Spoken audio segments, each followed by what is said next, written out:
പ്രശ്നം പരിഹരിക്കുക അല്ലെങ്കിൽ പ്രശ്നം ഉപേക്ഷിക്കുക, എന്നാൽ പ്രശ്നവുമായി ജീവിക്കരുത്. നിങ്ങളുടെ ചിന്തകളെ ശ്രദ്ധിക്കുക, അവ വാക്കുകളായി മാറുന്നു. നിങ്ങളുടെ വാക്കുകൾ ശ്രദ്ധിക്കുക, അവ നിങ്ങളുടെ പ്രവൃത്തികളായി മാറുന്നു. നിങ്ങളുടെ പ്രവൃത്തികളെ ശ്രദ്ധിക്കുക, അവ ശീലങ്ങളായി മാറുന്നു.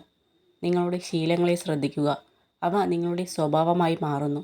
നിങ്ങളുടെ സ്വഭാവം ശ്രദ്ധിക്കുക, അത് നിങ്ങളുടെ വിധിയായി മാറുന്നു. നീ എത്രത്തോളം അയാളെ സ്നേഹിച്ചോ അത് മറ്റൊരാൾ വഴി നിനക്ക് കിട്ടും. നിന്നെ അയാൾ എത്രത്തോളം വേദനിപ്പിച്ചോ അത് മറ്റൊരാൾ വഴി അയാൾക്കും കിട്ടും. കഴിഞ്ഞതിനെ ഓർത്ത് പശ്ചാത്തപിക്കുന്നതും ഭാവിയെ ഭയപ്പെടുന്നതും നിർത്തുക. ഇന്ന് മാത്രമാണ് നിങ്ങൾക്ക് ആകെയുള്ളത്. അത് പരമാവധി പ്രയോജനപ്പെടുത്തുക. നിങ്ങളുടെ മനസ്സ് ഒരു കാന്തമാണ്. അനുഗ്രഹങ്ങളെക്കുറിച്ച് ചിന്തിക്കുമ്പോൾ നിങ്ങൾ അനുഗ്രഹങ്ങളെ ആകർഷിക്കുന്നു. പ്രശ്നങ്ങളെക്കുറിച്ച് ചിന്തിക്കുമ്പോൾ നിങ്ങൾ പ്രശ്നങ്ങളെ ആകർഷിക്കുന്നു. എല്ലായ്പ്പോഴും നല്ല ചിന്തകൾ വളർത്തിയെടുക്കുകയും പോസിറ്റീവായി തുടരുകയും ചെയ്യുക. ഒരു സാഹചര്യം മാറ്റാൻ നിങ്ങൾക്ക് കഴിയുന്നില്ലെങ്കിൽ അതിനെക്കുറിച്ചുള്ള നിങ്ങളുടെ ധാരണ മാറ്റുക. ഓർക്കുക, നിങ്ങളുടെ സമ്മർദ്ദത്തിൻ്റെ ഭൂരിഭാഗവും നിങ്ങൾ പ്രതികരിക്കുന്ന രീതിയിലാണ് ഉണ്ടാകുന്നത്, അല്ലാതെ ജീവിത രീതിയിലല്ല. ഇല്ല എന്നിടത്ത് ഇല്ല എന്നും വേണ്ട എന്നിടത്ത് വേണ്ടാം എന്ന് തന്നെ പറയുക. എന്ത് വിചാരിക്കും എന്ന് കരുതി പറയാതിരുന്നാൽ നമ്മുടെ മൗനത്തിന് ചിലർ വില നിശ്ചയിക്കും. ആ വില ചിലപ്പോൾ നമ്മുടെ ജീവനും ജീവിതവുമായിരിക്കാം. അവസരം, ആവശ്യകത, കഴിവ്, സമയം ഇവ കൂടെയുള്ളപ്പോൾ പ്രവർത്തിക്കുക. ഒരു നിമിഷം പോലും വൈകരുത്. നഷ്ടമായാൽ പിന്നെ തിരിച്ചു കിട്ടിയെന്ന് വരില്ല. രൂപം കൊണ്ട് ആരെയും വിലയിരുത്താനാകില്ല. ആരുടെയും സഹായമില്ലാത്തപ്പോൾ അകറ്റി നിർത്തിയവർ ആയിരിക്കും ചിലപ്പോൾ അപ്രതീക്ഷിത സഹായവുമായി വരുന്നത്. എങ്ങനെ തുടങ്ങി എന്നതിനേക്കാൾ എങ്ങനെ തുടരുന്നു എന്നതാണ് ബന്ധങ്ങളുടെ ആഴവും വ്യാപ്തിയും തീരുമാനിക്കുന്നത്. അതുകൊണ്ടാണ് രക്തബന്ധങ്ങളെക്കാൾ ഹൃദയബന്ധങ്ങൾ പ്രസക്തമാകുന്നത്. എല്ലാം തികഞ്ഞ ഒരു ജീവിതത്തിന് വേണ്ടിയല്ല, ജീവിക്കുന്ന ഓരോ നിമിഷവും സന്തോഷത്തോടെ ഇരിക്കുവാനാണ് നാം ശ്രമിക്കേണ്ടത്. മറ്റുള്ളവർ നിങ്ങളെ ഏത് രീതിയിൽ പരിഗണിക്കപ്പെടണമെന്ന് നിങ്ങൾ ആഗ്രഹിക്കുന്നുവോ എങ്കിൽ അതുപോലെ നിങ്ങൾ മറ്റുള്ളവരോടും പെരുമാറുക. ഒരു തൂവൽ നഷ്ടപ്പെട്ടു എന്ന് കരുതി ഒരു പക്ഷിയും പറക്കാതിരുന്നിട്ടില്ല.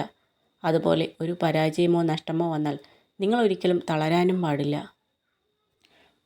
ജീവിതത്തിൽ ഏറ്റവും കൂടുതൽ തെറ്റുകളും പരാജയവും സംഭവിച്ചവരിൽ ഭൂരിഭാഗവും മറ്റുള്ളവരെ അന്ധമായി സ്നേഹിക്കുകയും അതിലുപരി വിശ്വസിക്കുകയും ചെയ്തവരാണ്. ഒരു പരിധി കഴിഞ്ഞാൽ ആരെയും പറഞ്ഞ് മനസ്സിലാക്കാനോ ഒന്നും പിടിച്ചു വാങ്ങാനോ നിൽക്കരുത്. അത് വിവേകശൂന്യമാണ്. എല്ലാം കാലം തെളിയിക്കുമെന്ന് ഉറച്ചു വിശ്വസിക്കുക. ഏറ്റവും വിലപിടിപ്പുള്ള വസ്തുവാണ് വിശ്വാസം.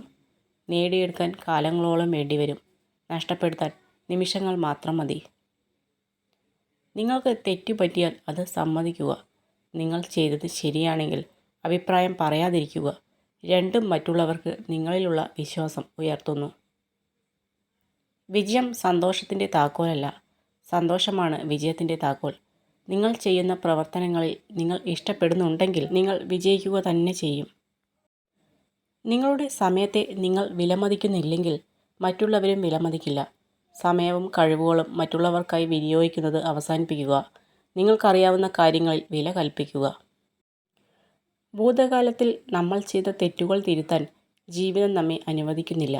എന്നാൽ നമ്മുടെ കഴിഞ്ഞ ദിവസത്തേക്കാൾ മികച്ച രീതിയിൽ ഓരോ ദിവസവും ജീവിക്കാൻ നമ്മെ അനുവദിക്കുന്നു. ജീവിതം എപ്പോഴും സങ്കീർണം ആയിരിക്കും. അതിനാൽ കാര്യങ്ങൾ എളുപ്പമായി തീരുന്നത് വരെ നമ്മൾ കാത്തിരിക്കരുത്. എല്ലാം ശരിയായതിനു ശേഷം സന്തോഷിക്കാൻ നമുക്ക് സമയം കിട്ടിയെന്ന് വരില്ല. നിങ്ങൾ കാണുന്ന സ്വപ്നങ്ങൾ സാക്ഷാത്കരിക്കുവാൻ സമയം എടുക്കുന്നതിനാൽ ഒരിക്കലും അത് ഉപേക്ഷിക്കരുത്. സ്വപ്നം കാണാൻ നിങ്ങൾക്ക് സാധിക്കുന്നുണ്ടെങ്കിൽ അത് നേടുവാനും നിങ്ങൾക്ക് സാധിക്കും. ഒരു മോശം കാര്യം കേൾക്കുന്നത് കുറഞ്ഞത് 5 നല്ല ഓർമ്മകളെയെങ്കിലും നശിപ്പിക്കും. മോശം ചിന്തകളിൽ നിന്ന് സ്വയം അകന്നു നിൽക്കുക എന്നതാണ് നമുക്ക് ചെയ്യാൻ കഴിയുന്ന ഏറ്റവും മികച്ച കാര്യം. നല്ല നിമിഷങ്ങൾക്ക് വേണ്ടി കാത്തു നിൽക്കരുത്. പകരം നമുക്ക് ലഭിക്കുന്ന ഓരോ നിമിഷത്തെയും നല്ലതാക്കി മാറ്റണം. അവിടെയാണ് നമ്മുടെ വിജയം.